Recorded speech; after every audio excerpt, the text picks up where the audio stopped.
¿Qué nos da miedo? Por Mirna de la Trinidad Castañeda. Todos hemos escuchado las historias de miedo de algún familiar, amigos o conocidos. Muchas veces pretendemos ignorarlo o tomarlo a manera de broma, porque como bien dicen las personas, hasta no ver, no creer. Esa fue mi situación antes de la muerte de un tío. Sus hijos mencionaban que se percataban de seres que rondaban la casa en donde su padre se encontraba enfermo. Al principio yo no creía esa historia, pero un día, cuidando a mi tío, por la noche, tocaron la puerta. Yo me asomé por la mirilla y me percaté de que había un ser que no tenía forma humana. Era un ser oscuro y a su alrededor había más seres de esa forma. Yo quedé impactada porque no sabía lo que estaba pasando y no podía creer aquel suceso.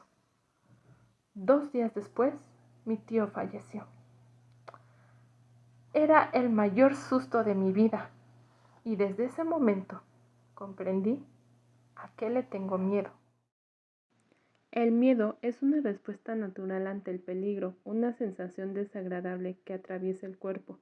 Se debe a que algo pasó, que está pasando o que podría pasar. Es difícil de controlar y se puede provocar todo tipo de reacciones como parálisis o ataques de ansiedad. En su versión más extrema se transforma en terror. Comúnmente le tenemos miedo a lo desconocido, a lo que no conocemos, lo que no hemos visto y tocado. Muchas personas jamás han presenciado una experiencia paranormal en la que el cuerpo suda de pies a cabeza, el corazón late rápidamente y comienzas con un ataque de ansiedad que se apodera de tu mente para dejarte inmovilizado. A veces la misma mente es quien crea escenarios imaginarios gracias a un pensamiento real o no, o un estímulo amenazante. Algunos autores afirman que existen algunos miedos inherentes al ser humano y con un componente prácticamente instintivo, como por ejemplo la oscuridad, la incertidumbre o la muerte. Sin embargo, la mayoría de miedos son aprendidos por aprendizaje asociativo o condicionamiento clásico. Esta combinación entre factores biológicos y factores ambientales y aprendidos hace que los tipos de miedo que desarrollamos sean muy variados, desde espectros que parecieran no ser de este mundo como duendes, brujas o alienígenas, hasta mismas almas de personas que mueren de forma cruel por asesinato que vuelven del otro mundo a dar avisos por medio de ruidos, voces y otras manifestaciones hasta que logren descansar en paz. El tipo de miedo se extiende hasta seres demoníacos que se manifiestan en lugares de baja energía y en algunos casos se apoderan del cuerpo de los seres vivos para retomar fuerza y control en nuestro mundo.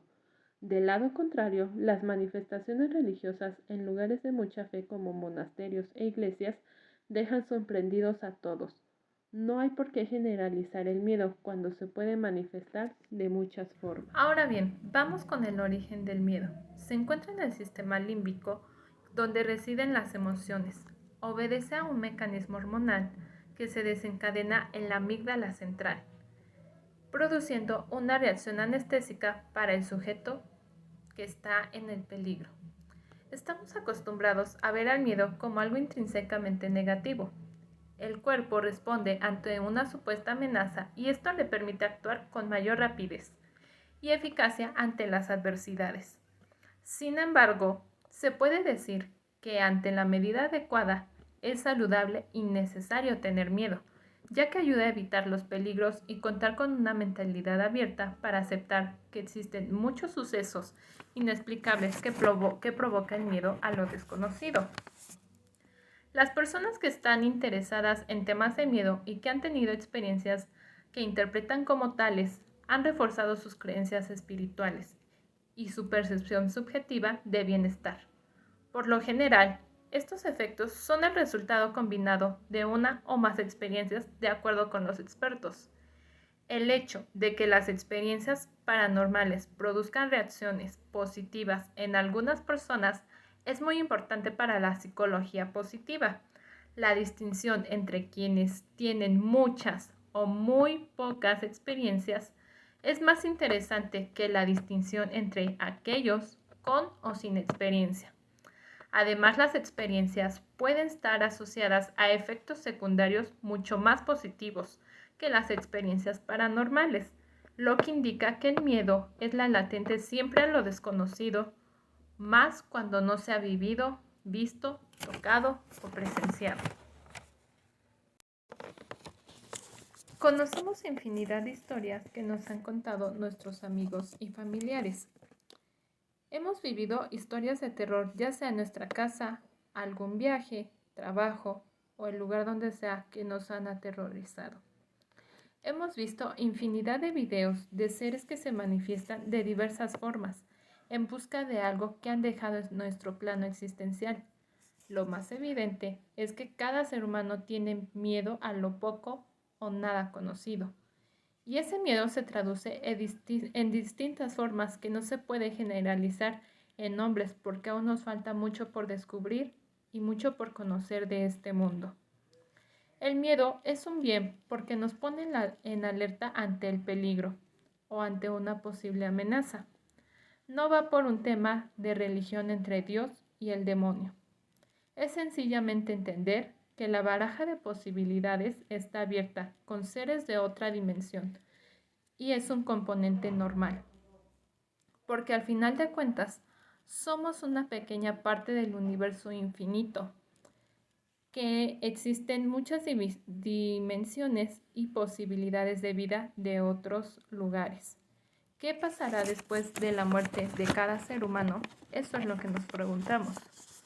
Los expertos siempre buscarán una solución ante cualquier evento extraño que suceda en nuestras vidas, comenzando por un tema psicológico o una explicación científica. Sin embargo, los que hemos vivido en persona una experiencia de miedo, sabemos que no hay explicación alguna o alguna explicación clara. Tan es así que el miedo nace en las historias de leyenda en cada sitio, porque va de boca en boca entre los habitantes de ese lugar, entre cada individuo que da a conocer el relato, y aún es más verídico cuando se puede presenciar a través de pruebas básicas como imágenes, videos que fueron tomadas en ese momento. Esto nos ayuda a comprobar a qué realmente le tenemos miedo. Muchas gracias.